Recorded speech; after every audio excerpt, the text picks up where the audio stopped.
Well, for example, let's just take the normal thing that you see probably, in your practice. Okay, here's Sabrina, and here's a list of what she knows, what she did. Here's where she went to school. Here's her board certifications, all of that kind of stuff. What LinkedIn gives you the ability to do is sell the emotional side of you.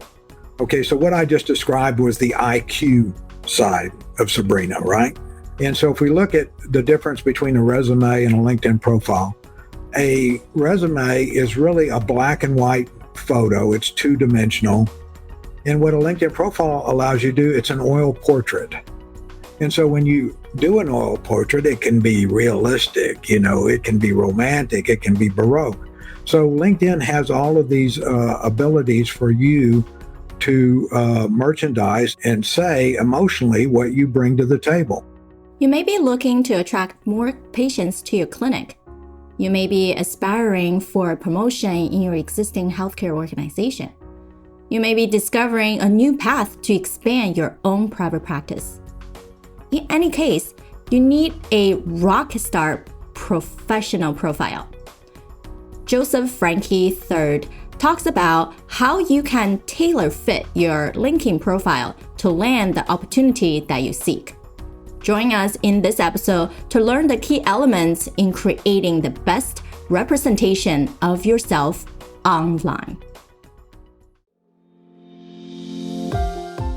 This is the podcast where ambitious and busy healthcare leaders come to build peak performance. If your plate is always full, this show will help you to gain a day every week and increase revenue at least $10,000 per month. I'm your host, Sabrina Runbeck, a cardiothoracic surgery PA and expert in neuroscience, psychology, and public health. 5 years ago, I was in your shoes, working 80 plus hours per week, putting out fires every day, and my to-do list never ended. If that's the way you're working now, you know this is not sustainable. I'm here to tell you there is a better way. I knew I had to get my life back. So I dived deep into the researches of mental fitness and productivity. After implementing the right strategies, I cut my clinical hours by 30% and increased my profit by 50%. This podcast contains stories of how I did it and how other healthcare experts are doing it too. Together, we will share with you how to get your life back. Welcome to the Powerful and Passionate Healthcare Professionals Podcast. Hello, everyone. This is Sabrina. Nice to see you guys, and thank you for being here for another amazing episode of the Powerful and Passionate Healthcare Professionals Podcast.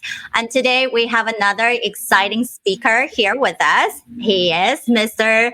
Joe Frankie III. He's an author, a speaker, has been an expert in helping the executives to become the expert using LinkedIn to represent yourself. So can't wait to hear more from Joe. Please introduce yourself. Hi, Sabrina. Glad to finally meet you here.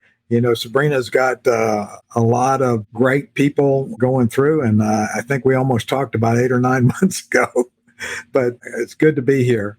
So anyway, I'm Joe Frankie III. I grew up in South Texas. A month after I graduated from high school, I was at the U.S. Military Academy, and 34 years later, I came out of the Army and went into the private sector. In the private sector, I did project management, put various deals together, helped found a knowledge transfer company, how to bank operational knowledge of subject matter experts using a YouTube-like platform, got in the executive search business. And that is where I saw that a lot of people just are under merchandised. In other words, I could see that they bring so much to the table, but it wasn't out there on their LinkedIn profile, and consequently it didn't make it into their resume. And so I noticed the same thing with military people, and I'd work with them for years and years after I got out of the military. And so I started helping people do touch-ups or improvements on their LinkedIn profile.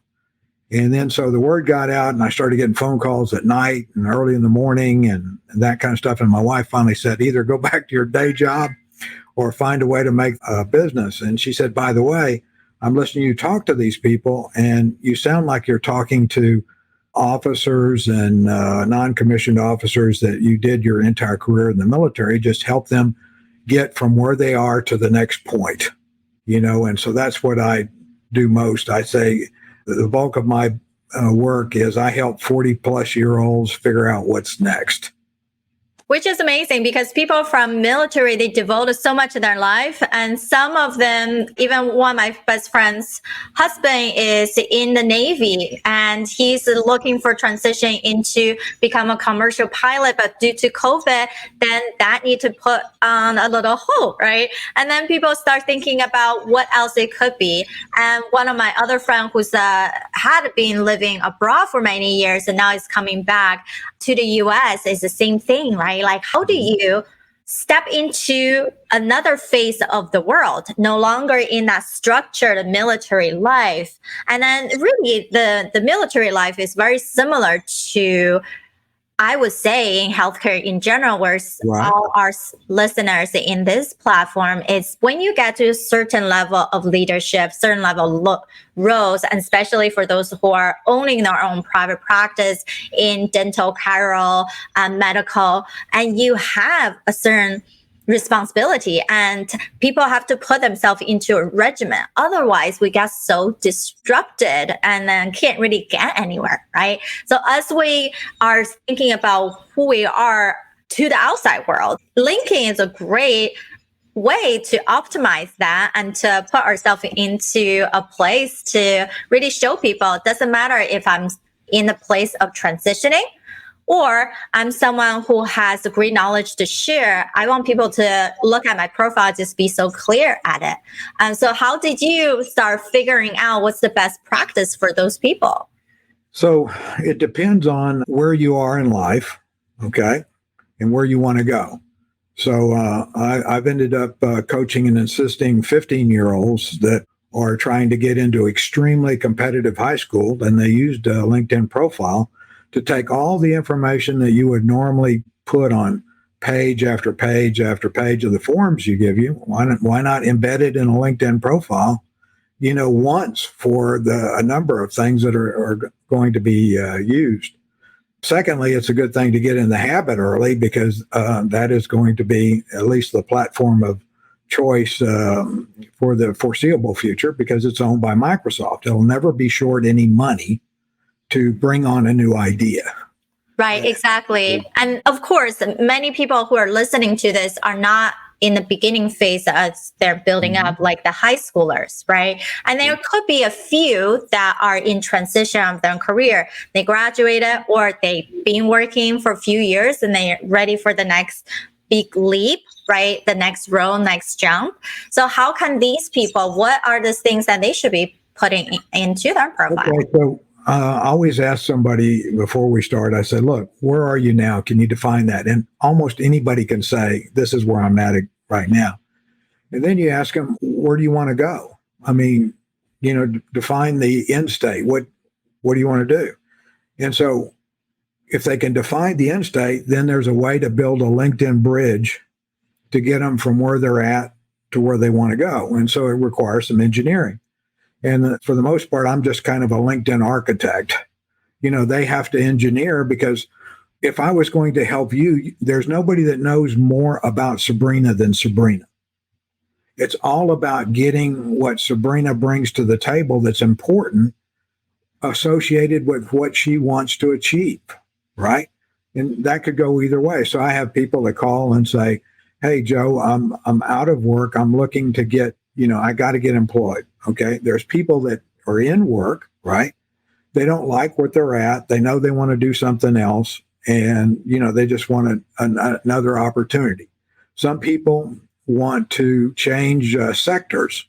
So I'm working with a lot of engineers in the oil and gas industry that want to go into aeronautical and mechanical, just because the nature of the industry and what it's going through right now. Some people are, hey, Joe, I've got this entrepreneur side and I want to start, ramping up what I'm doing about that. Some people want to get promoted in their own company, right? So one of the ways to do that is make sure, you can articulate what you bring to the table. In the end of things, if you can't measure your production, right? Because we're all great gals and we're great guys, but you have to be able to qualitatively and quantitatively say, okay, what did you do for your team? What did you do in your particular section? What are you doing? I think one of the things my son is always very thankful for is I forced him when he first got, employed. I said, you're going to give me a briefing once a week, kind of like a 3x5 card. What are the 3 things you learn? What are the 3 things you want to learn? And what improvement, how did you save money, make money? And he thought, oh, this is onerous. What am I going to do? And so when he had his first review session, what happened was, the boss says, hey, I haven't had anybody that come in here and, organize and tell me what you want to learn and all of that kind of stuff. And they were really sensitive to helping him achieve all that stuff.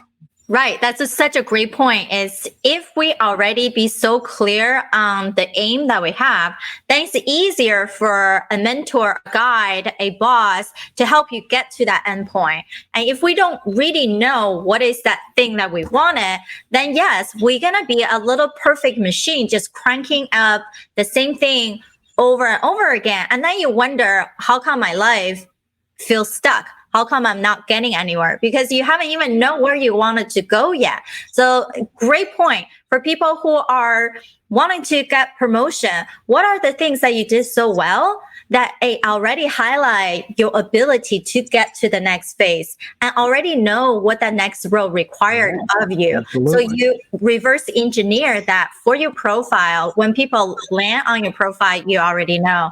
Versus the entrepreneur, as what Joe's saying, that could be you just need to get your position right. Like, why are people needed to attracted to your business, your goal, your product, whether it's a new healthcare product that you developed as a clinician, or you just have a practice that you need so loving to serve a certain group of people. But why that group of people?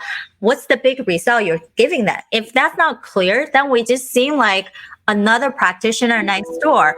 It's no special, right? Like we need to show our individuality as we continue to move forward. And then with that 3 question, that's great. I do that a lot with my client too, which I even built a 100,000K brief. And that really means everyone's week should worth that much, right? We are worth so much more than we think we are. But how do you get there? You have to ask yourself some of the tough questions and block out the things that's absolutely no to you and feel good about when you say no. Right. It's all about choice, right? And it's knowing what to choose and what to focus on. So really, when you build yourself a really good profile, what you're doing is you're building your brand. You're building the brand of Sabrina. You're building the brand of Sabrina's practice. You're building the brand of Sabrina's office. All of that adds together. And so that's why I think, really working on your LinkedIn profile, understand how LinkedIn works, allows you to build a good foundation. If you have a good foundation, you can build it as vertically as you want it. But, the foundation is important. In any profile that you create, you need to be clear on what you want. You have to define what your end goals is. This will allow people to see what direction you wish to pursue. Moreover, you are the only one who can perfectly describe yourself. You need to highlight the things that are related to your goal. In addition, focus on describing the experiences that shaped you to your current state. This will allow those who are reading your profile to see your qualifications for the role that you are seeking clearly. If you're enjoying our conversation, please share this episode with friends and colleagues who will also enjoy this episode. They will appreciate you for thinking of their growth. Now, let's get back to the rest of our show. many linking experts that had on here has talked about getting the right banner, getting the right statement under your name, not just all your 10,000 title, right? Because again, if another person have the same title, so what, right? Putting that as your problem solving statement and make sure, and your about me session, talk as you are talking to another patient, you not using a third person perspective, right? Adding extra links in. So what else do you see as, let's just say for healthcare professional who are rising up as leaders, what are some things that they can do not only to optimize their profile, but able to really show as their very unique individual? Well, for example, let's just take the normal thing that you see probably, in your practice. Okay, here's Sabrina, and here's a list of what she knows, what she did. Here's where she went to school. Here's her board certifications, all of that kind of stuff. What LinkedIn gives you the ability to do is sell the emotional side of you. Okay, so what I just described was the IQ side of Sabrina, right? And so if we look at the difference between a resume and a LinkedIn profile, a resume is really a black and white photo. It's two-dimensional. And what a LinkedIn profile allows you to do, it's an oil portrait. And so when you do an oil portrait, it can be realistic, it can be romantic, it can be Baroque. So LinkedIn has all of these abilities for you to merchandise and say emotionally what you bring to the table. What is Sabrina's hot rock as far as volunteering? I could tell that, on your profile, then one of the hot rocks would be, hey, this podcast. I mean, you can see that, you like doing it, you're charged up, you're ready to go, and those kind of things. So the resume doesn't allow you to talk about what you volunteer at. It doesn't give you the ability to say, hey, when I went to college, I worked my way through college. And, oh, by the way, took these key instructions under Professor so-and-so and so-and-so. So you're able to tell story after story, little stories, and then, even bigger stories to support what's important to you. So LinkedIn's kind of like the Wall Street Journal. Most people use LinkedIn like the above the fold of the front page of the Wall Street Journal. It's just kind of list. I'm here, this is what I do and all that kind of stuff. And that's not bad. I mean, it's just that there's so much more power out there. So how does the Wall Street Journal work? It says, okay, here's what Sabrina is doing today. If you want to know more, go to page 9. Here's what Joe's doing today. Hey, if you want to know more, go to page 11. So LinkedIn has these entire back pages where you can sow story after story about what you bring to the table. And they're really in the accomplishments section. In the accomplishment section, you have organizations. Are you a torchbearer for your organization, or are you a candle bearer? And I'm a candle bearer for some organizations, and I'm a torchbearer for others. But my point is, you can articulate, those organizations and which are more important to you or what have you. You've also got publications. If you're in the medical community, you're writing articles, you're commenting, all these kind of things. So you can describe the publication, who worked on it with you, why it's important. You got up to 2,000 characters. And then projects is what I really call the story section. That's where you amplify the things that are important to you in your experience section, and just tell a 2,000 character story about who, what, when, where, and why, and what the significance was. You made money, you saved this person, whatever that story is. In the end, if you want to have LinkedIn work for you, realize that you're in a content war with your peers. You're in a noun and verb war with your peers. And so the person that has the most nouns and verbs are properly articulated into sentences into paragraph stories, they kind of go to the front of the bus. And if you just kind of want to leave your above the fold LinkedIn profile where you just got some stuff on there, then understand that you're going to the back of the bus. Do you see? Yeah. So do you see that's the reason when people create more contents, more posts, more articles, that's when their stuff are being spread to even more of their followers, even though they have a big follower, if they don't produce enough content, every time they send out or post something, not that many people get viewed. That's true. And if I knew how the algorithm worked today, I'd be in the Bahamas. So the algorithm morphs to a great extent, depending on what they're trying to kind of push, pull, those kind of things. But in the end, if somebody comes to your LinkedIn profile, basically as a professional, you want to feed them everything that they possibly might want to know about you so that they don't go someplace else. So I'm in the executive search business, right? So I'll put 10 words up at the top of LinkedIn and I'll get the first 400 and I'll work the 40 down to about 7. I'll run that search again by varying the things and I'll go through that iteration. But let's face it, if you don't come up in the top 40 of those 400, you're there, but are you relevant? Exactly. That's the thing is by when we search for these keywords and these titles, are you going to be the one who's coming up? If you're not, then even within your connections, usually you only see 100 people at a time. So we do need to refine our search, even could be down to the cities. And I'm in Houston, so I'm connected to thousands of people in Houston. So if I needed to find someone in that specific requirement that I want to connect to, I might have to really go put in more things in my search engine and not just really miss out on a lot of people that could be amazing to have a conversation with.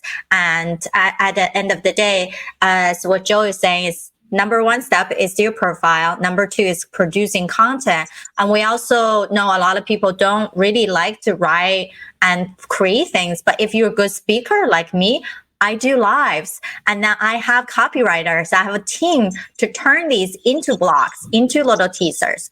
You can leverage other people's resources by just talk to people, see who can help you. Find these assistants virtually that really cut down the cost. So you can be in the next level of leader as how you are supposed to represent yourself, because we don't want it to be the best kept secret. LinkedIn has sections to perfectly describe yourself, which you cannot include in a resume. For example, you can include your publications, volunteer work, patents, books, and many more. You can tell your whole story without limiting yourself to several pages. You can feed in essential documentations so the readers reviewing your profile can know more about your endeavors. Bottom line, it allows you to bring in all the elements to represent yourself. I have that conversation with some people and say, well, I don't want it out there. And I said, well, that's a personal choice. So I guess, are you going to take it to the grave with you? Do you want it to work for you? Or do you want it to be used kind of when we're saying the last words over you? Exactly. It's not about waiting for that perfect stage of your life, waiting for the best time. Is that I'm enjoying it now. I'm saying it now. I believe this now. Whoever is connecting to me right now will continue to walk toward me, because this world has too many people.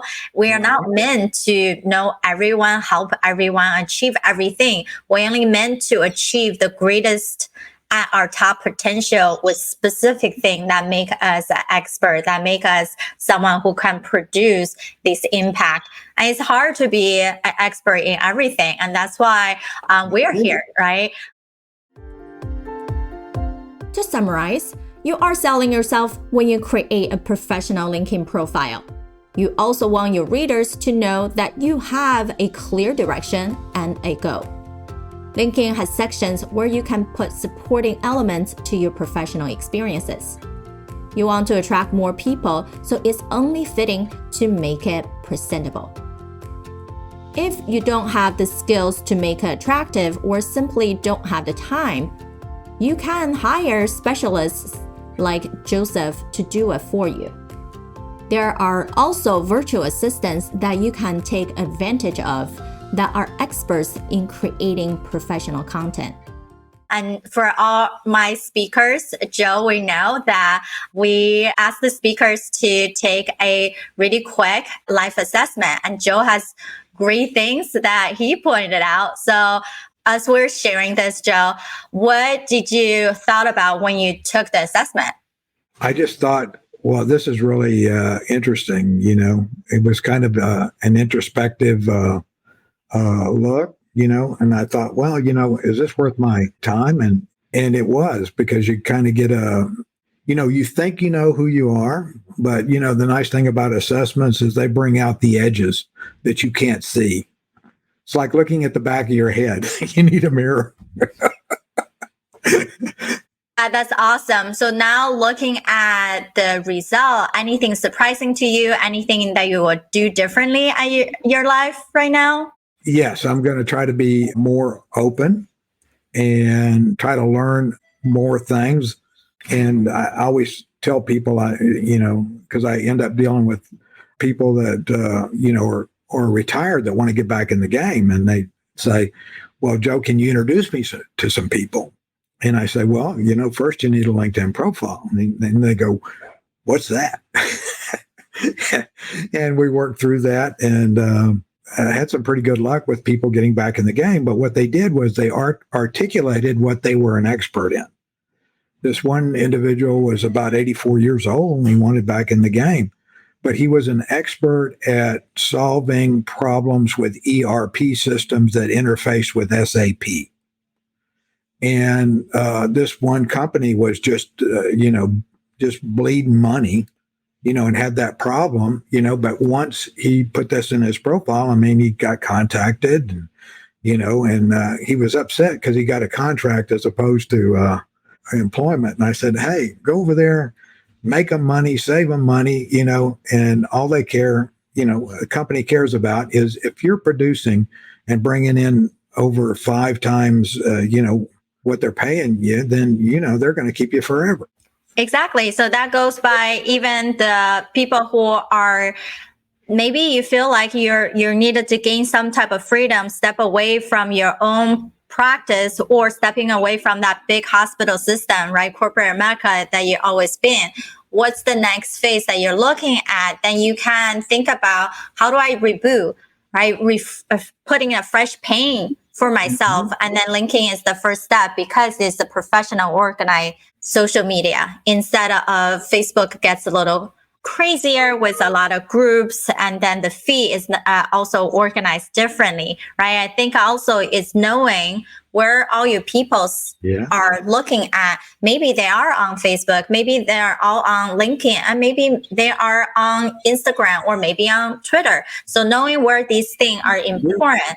But at the end of the day, if people search your name, one of the first thing will pop up is your LinkedIn. So at least have a basic profile that look cohesive, and people can read up about what you, who you are, and what you are really about and passionate and driving forward. So thank you so much for sharing that. I know you have, we can talk about this so much more, right? About LinkedIn, and we haven't even discussed how to do better outreach with all the network that you have created, either people adding you or you reach out to other people. Right.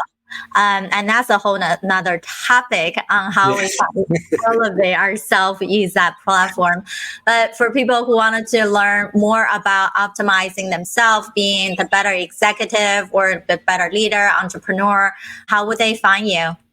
They can find me on LinkedIn at Joe Frankie III. Also, my email address is joseph.frankie@gmail.com. And my website, where I've got a lot of tools and recommendations, is jfiiiassociates.com. That's JF3, but 3 is done with triple I's, associates.com. Awesome. Amazing. Thanks everyone for joining us today. And now we know there are so many things you can be doing and you choose us. So we appreciate you. We'd love to hear your feedback. Please leave a comment at wherever you're watching this, hearing this on iTunes or in LinkedIn or YouTube. And we would love to hear how we can continue to support you and answer your questions. Until next time. Thank you for listening to today's episode. Odds are, if you're like me, who just want to get to the bottom, find out what's going on in your private practice, then I invite you to book a complimentary diagnostic consultation call with me. You can check my availability at sabrinarunbeck.com/blueprint to find out a time that works for you. This is especially beneficial for you if you have an established clinic but now feel drained or unable to live up to your full potential. She really gets the conversation. She understands. She's an incredible listener. We were talking about worthiness, and she really understands the concept of it, how it affects people in their businesses, in their clinics, in their daily life, in their relationships. So I just want to encourage you to jump on board and start listening to this woman, because she has so much insight and wisdom that you don't want to miss out. Take an opportunity to meet with and talk with Sabrina. She's just a wealth of information and powerful results. And it for myself, just to be able to reflect and see what she's created by her forms and processes is amazing. I can't emphasize enough. It's time well spent and money well invested. And so take the time, invest in yourself. My experience is really, really unique. Everything I've learned and she's taught has been applied at different levels and portions of my life. And I feel like I can continue to grow and develop these skills in the future. So I was able to do the one-on-ones as well as the group sessions with Sabrina, and both had some really impactful things to teach me. There were a lot of things in there. I look at the chart of the desire zone because I was taking on too many things. I was doing too many things outside of my desire zone, and that allowed me to hone things back into the direction where they should be. What was some other things? Our first call that we ever had, there was a quote that you gave me from the Dalai Lama. And these are simple things. I did, but it was about gratitude. And it hit me at that time because I'd forgotten to be grateful about what has been built. Everybody around me that sees what we're doing or sees what I'm doing here, my peers and colleagues, and they're very grateful for what I've been doing. They're like, oh, this is great. Would love to be in the position I'm in, and I forget that. But I forgot it. Don't you agree? If you don't allow a pair of unbiased eyes to take a look, you will never know what you don't know. This is your chance to get time back and be a peak performing healthcare leader again.